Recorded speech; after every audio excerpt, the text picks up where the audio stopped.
Hello. Hey, Ryan Goodman, Channel 93.3 in Denver. How are you? I'm good, man. How are you? Well, Paper Walls coming out July 17th. Is there a significance behind the album title for you guys? What's the title about? Yeah, it's well, I'll try and make a long story short. Okay. It's the title track on the record, which is the last song on the record, and it's very much about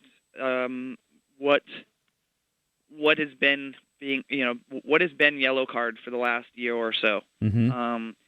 With my surgery and with there was the division of the band when we lost Ben, and Pete and I were living in New York, and the other guys were living in L.A. and Jacksonville, and just coming into adulthood for real. I mean, really passing that mid-20 mark, and you kind of start to put up a lot of walls between each other. You know what I mean? And it's a very, very like metaphoric reference to the band. And the idea behind the song and the record, a lot of it is how important it was for us to get through those and get them, burn them down. And I think the idea behind the Paper Walls is that because Yellowcard has been such a strong force for us in our lives for so long that the walls just couldn't be that thick. You know what I mean? Yeah, they're just they're illusions almost. Yeah, exactly. It's like they're not so thick that we can't get through them and we can't move forward and we can't continue to love doing this with each other. And it was never like on the verge of the band breaking up or anything. It just it lost something along the way. It's normal growing pains, man. Right, you guys, exactly. Yeah. And I think that happens to the best of us, and this record was such a positive experience and such a growing experience for us as an entire group, that it seemed fitting to title the record after the song that I sort of wrote the lyrics about. That. Well, I was reading in an interview, I can't remember where it's from, but yeah, you guys really do seem like you're coming from a different headspace on this album. I mean, Lights and Sounds, I like that a lot, and it's a great album, but in the past, you kind of looking back on it said that maybe we came off a little jaded or, might have been perceived as a little too dark, and you definitely seem in a different headspace with this one. Right. I was never afraid or ashamed of the perception of that album. Uh-huh.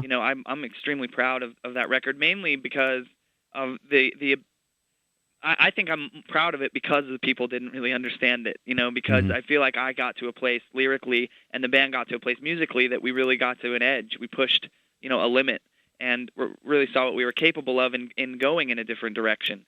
And I think that's absolutely necessary, man, because if you're going to get stuck in the rut of writing the same record over and over again, the whole thing's going to come crashing down on you, I think, because you can't – it just wouldn't be real at that point, And Lights and Sounds was such a real experience for me personally, especially with that phase of my life I was going through. And I say it like this, that, Ocean Avenue, our first major label record, was very much about finding your place in the world, leaving home and figuring out what your purpose is going to be. Lights and Sounds then became a record that was very much about realizing you've completely gotten lost on that quest, and that so much of the things you hoped and dreamed for are not what you expected them to be when you got there. And Paper Walls has now become sort of the story of finding yourself again. So, I mean, I think they make sense in sequence like that, and as far as if you look at the life that it's been up to now, of the band and for me personally, being the lyric writer, it just makes sense to put it that way. And it is a different headspace, man. It's a good headspace. It really is. And you know what? No shame either. Lights and Sounds was a bad headspace. I mean, it was a hard time. Yeah. And writing that record and getting those lyrics out and doing that was absolutely essential and important, I think, for me to grow as a person and as a musician. And I'm really proud that it happened. And I don't care that, to me, like, you're really measuring, like, the level of success of the records as opposed to, like, the level of failure, you know what I mean? Like, Lights and Sounds was still a gold record. Yeah. And, a lot of people really did fall in love with it. And it was a lot of people that didn't fall in love with Ocean Avenue. So, I mean, I think we've accomplished a lot of great things in our career, and this record is a really proud moment for us too. Paper Walls, I mean, because it is, like you said, it's a very good headspace for us. Well, talk about the song "Light Up the Sky." That's the first single off Right. the album, and I've only heard 2 songs on your MySpace page. I haven't heard the whole album yet. But what's the new song all about? It's kind of a story of this person this young lady that I was quite interested in, but she is extremely well known, if you will. Mm-hmm. And it's kind of one of those things where her life is just so crazy that no matter if she's into you or into anything or not. It doesn't matter, because her career and the things surrounding her life are just so insane that there's no time for anything else, you know. And the song is it's very much the same way that I would write a song when I was in high school about like being in love with this popular girl and I'm not that popular. You know what I mean? Yeah. Saying like, I just come be with me, like the normal, down to earth guy, and I'll kind of save your life. And that's what the song really is. And you're not allowed to talk about who that person is? No, I'd rather not. Okay. Because it's just it's not really for me, but more for her. But gotcha. But it's like there's a lot. The thing about Paper Walls, the record too, is there's kind of a really cool clash of themes on the album. One being this new sense of real confidence and being comfortable in my skin, and who I am, who I want to be, really, in the band, who we want to be. But then also this feeling of still kind of loneliness and doing all this thing and experiencing all these adventures and amazing things in your life by yourself, and still searching for something. So it's cool. It's like there's a sense of finding and also still a sense of really searching for something on the record. Well, obviously, a lot of change with the band over the last year, like you said, and one of those changes is Ryan Mendez is now with the band. He's your new guitarist. I mean, yes. How is it working with Ryan? How's the chemistry been? You got a new guy in a tight-knit group like that. Sometimes it goes a little rough, but it seems like he's kind of welcomed right in, right? Yeah, absolutely. It definitely started out, I mean, as anything like that, I think, like you said, would be a little awkward, at first, because we have been at this for 7 years straight now, and bringing him in the 5th or 6th year was like, it was definitely a challenge to integrate a new person, a new energy, a new personality into the group on the road and everything. But once we started writing, I mean, Ryan he is so insanely talented. He is that guy that just lives for guitar. I mean, he is online on eBay looking at guitars all day and can just play Metallica Master of Puppets from top to bottom with his eyes closed, Yeah. He's insane, and he wants this so bad. He's so hungry for this to succeed, and that was good for all of us. I mean, it was it was a good energy. It was like it brought something to the rehearsal space when we were writing the album, that it was a real feeling of like youth and excitement, and that was good for us. And also one of the big things that happened to you guys last year is you, Ryan, had some vocal cord issues and some throat problems, and it kind of screwed with your touring schedule. You had to cancel some shows. Right. And I know it's weird to think about it, but if you talk to a lot of people that say go through some traumatic health issue, they say through the end they definitely came out a better person and learned from that experience, whether it's cancer or right. Vocal cord issues or whatever. What did you kind of come out at the end with learning from the whole thing? Yeah, I say the surgery I had on my vocal cords was the best thing that maybe has ever happened to me, because it was a chance to I think I covered a lot of what was going on in my head for Lights and Sounds, writing, recording, touring. It was a strange time for me in my life, and it was a time to just. The surgery provided a time to just stop and breathe, and I was out of commission. I had to take a monk's vow of silence for 30 days. I wasn't allowed to make any noise after the surgery for 30 days. So I'm in an apartment in LA by myself, writing on a notepad if I need to talk to anyone, and I figured a lot out. You know what I mean? I really did, and it really led me into. We only toured for another 3 months or so after that, and it really led me into this.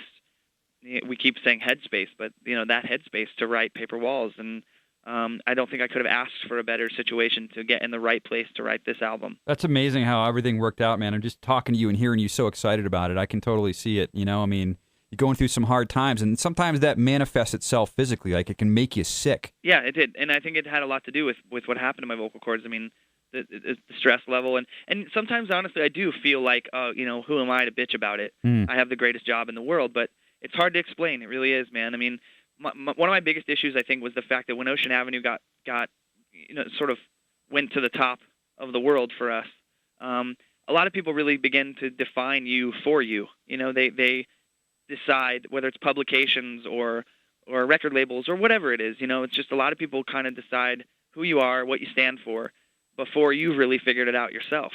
And it took me up until that point of surgery and through the whole Lights and Sounds process to, I think, get a hold on, okay, this is me. This is it. I figured it out. I'm finally ready. Let's go make a record.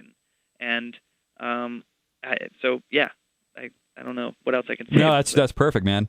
Obviously, you guys are part of Warped Tour this year, and which is always huge here in Denver. You're coming July 8th. I mean, talk a little bit about the Warped Tour vibe. It's kind of going back to your roots, it feels like a little bit. Sure. I mean, it just didn't. The record coming out on July 17th, which is cool. Ocean Avenue came out July 22nd, 3 years ago. So it's pretty cool that it's same kind of summertime thing for us. But there just wasn't really a better option. It was like, what else would we do other than try and get on the Warped Tour this summer for a little bit, leading up to the release of the record. And it's, right now online we're trying to get there's a AOL, it's called Sessions Undercover. Yeah. And it's a voting, basically online fans voting who gets to play the session. And we're winning right now, actually. And we're actually winning over, a lot of respect for My Chemical Romance.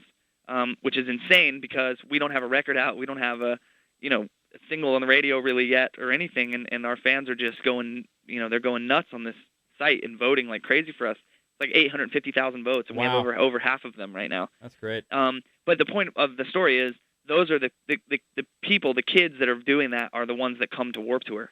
They're the army of Yellowcard fans are going to be at Warped Tour in full force. So that's a lot of the reason we're going to be there too.